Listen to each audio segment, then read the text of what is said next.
Radio صدائے حریت جموں و کشمیر آپ سے مخاطب ہے محمد طارق اپڈیٹس کے ساتھ۔ مقبوضہ کشمیر میں بھارتی مظالم کا سلسلہ جاری ہے۔ بدگام پورہ پلوامہ میں بھارتی فوجیوں نے ایک گاڑی پر فائرنگ کر کے ایک خاتون کو زخمی جبکہ ڈرائیور کو گرفتار کیا۔ بھارتی فوجیوں اور پولیس نے ضلع بڈگام سے 3 نوجوان گرفتار کر کے انہیں مجاہدین کے معاونین قرار دیا ہے۔ ایڈیٹرز گلڈ آف انڈیا نے کہا ہے کہ مقبوضہ کشمیر میں صحافیوں کو جھڑپوں کی براہ راست رپورٹنگ اور مقبوضہ کشمیر میں صورتحال کی کوریج سے روکنا غیر جمہوری عمل ہے۔ بھارتی فوج اور پولیس جھڑپوں کے پیچھے ہونے والے واقعات کے بارے میں جانچ پڑتال سے فرار ہونے کی کوشش کر رہی ہیں۔ سابق بھارتی وزیر خارجہ یشونت سنہا کی سربراہی میں قائم کنسرنڈ گروپ آف سٹیزنز نے جموں و کشمیر کے حالیہ دورے کے دوران اپنی رپورٹ میں کہا ہے کہ بھارتی حکومت نے مقبوضہ کشمیر میں حالات کی بہتری سے متعلق جو دعوے کیے ہیں وہ زمینی حقائق سے کوسوں دور ہیں اور 5 اگست 2019 کے مودی حکومتی فیصلے نے کشمیری عوام کو انتہائی رنجیدہ کر دیا۔ رپورٹ میں کہا گیا ہے کہ 5 اگست 2019 کو ریاست جموں و کشمیر میں بھارتی حکومت کی جانب سے خصوصی حیثیت کی منسوخی کے اقدام کے بعد زمینی سطح پر لوگوں میں خوف اور شدت کا غصہ ہے اور 95% لوگوں کے دل اس فیصلے سے زخمی ہیں۔ انسانی حقوق کے بارے میں اقوام متحدہ کے ماہرین نے مقبوضہ کشمیر کی خصوصی حیثیت کی منسوخی اور 5 اگست 2019 کے بعد نئے قوانین متعارف کرانے کے بھارتی فیصلوں پر تشویش کا اظہار کیا ہے جن سے کشمیری مسلمانوں اور دیگر اقلیتوں کی سیاسی شمولیت میں کمی آ سکتی ہے۔ مقبوضہ کشمیر میں قابض انتظامیہ نے کشمیر میڈیا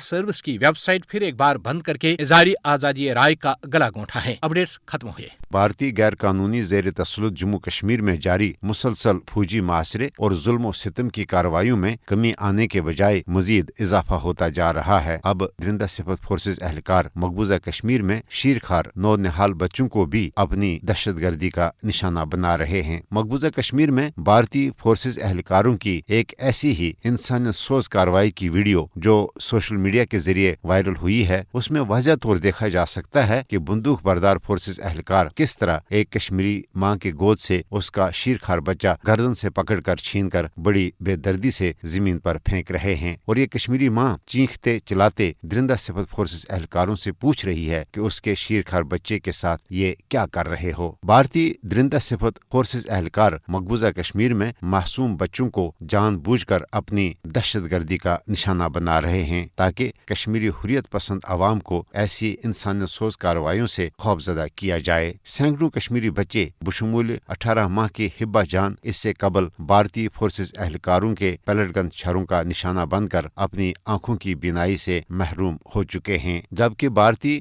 ریاستی دہشت گردی کے نتیجے میں 1989 سے اب تک 1,07,814 کشمیری بچے یتیم ہو چکے ہیں۔ بچوں کے حقوق کے تحفظ کے حوالے سے کام کرنے والی بین الاقوامی تنظیموں کو چاہیے کہ کشمیری بچوں کو فورسز اہلکاروں کی دہشت گردی سے بچانے کے لیے فی الفور اپنا عملی کردار ادا کریں۔